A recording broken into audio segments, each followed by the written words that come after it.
ಮಾನ್ಯ ಸಿದ್ದರಾಮಯ್ಯ ಸಾಹೇಬ್ರೆ, ನಾನು ನಿಮಗೆ 2 ದಿನಗಳ ಹಿಂದೆ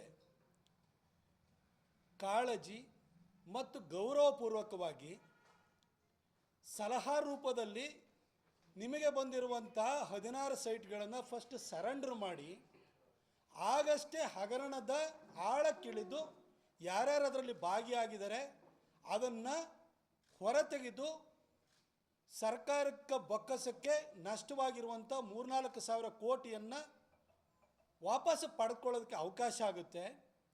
ನೀವೇ ಸರೆಂಡರ್ ಮಾಡಲಿಲ್ಲ ಅಂತಂದರೆ ಹಗರಣದ ಆಳಕ್ಕೆ ಹೋಗೋಕ್ಕಾಗಲ್ಲ. ನಿಮಗೆ ದುಡ್ಡಿನ ಹಪಾಪಿ ಇರುವಂಥ ವ್ಯಕ್ತಿ ಅಂತ ನಾನು ಯಾವತ್ತೂ ಭಾವಿಸಿಲ್ಲ. ಯಾಕೆಂದರೆ 14 ಬಜೆಟ್ಗಳನ್ನು ಮಂಡಿಸಿರುವಂಥವ್ರು, 14 ವರ್ಷಗಳ ಕಾಲ ನೀವು ವಿತ್ತ ಸಚಿವರಾಗಿದ್ದಂಥವ್ರು. ಈಗ 7ನೇ ವರ್ಷಕ್ಕೆ ನೀವು ಮುಖ್ಯಮಂತ್ರಿಯಾಗಿ ಕಾಲಿಡ್ತಾ ಇದ್ದೀರಿ.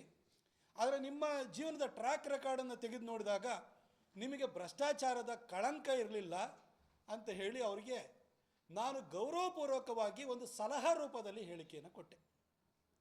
ಆದರೆ ಅದರ ಹಿಂದಿರುವಂಥ ಕಾಳಜಿಯನ್ನು, ಗೌರವವನ್ನು ಅರ್ಥ ಮಾಡಿಕೊಳ್ಳುವಂತಹ ಕನಿಷ್ಠ ಜ್ಞಾನವೂ ಇಲ್ಲದಂತಹ ಮರಿಗೌಡ ಅನ್ನೋ ಬಕ್ರಾನನ್ನು ಇವತ್ತು ಮೂಢ ಅಧ್ಯಕ್ಷರು ಮಾಡಿರುವಂಥದ್ದೇ ಸಿದ್ದರಾಮಯ್ಯನವರ ಇವತ್ತಿನ ಸಮಸ್ಯೆಗೆ ಕಾರಣವಾಗಿದೆ. ಸಿದ್ದರಾಮಯ್ಯನವರೇ, ಸರಿಯಾದ ಯೋಗ್ಯ ವ್ಯಕ್ತಿಗಳನ್ನು ಮೂಢ ಅಧ್ಯಕ್ಷರನ್ನು ಮಾಡಿ, ಇಂಥ ಬಕ್ರಗಳನ್ನೆಲ್ಲ ಮಾಡೋಕ್ಕೋಗಬೇಡಿ.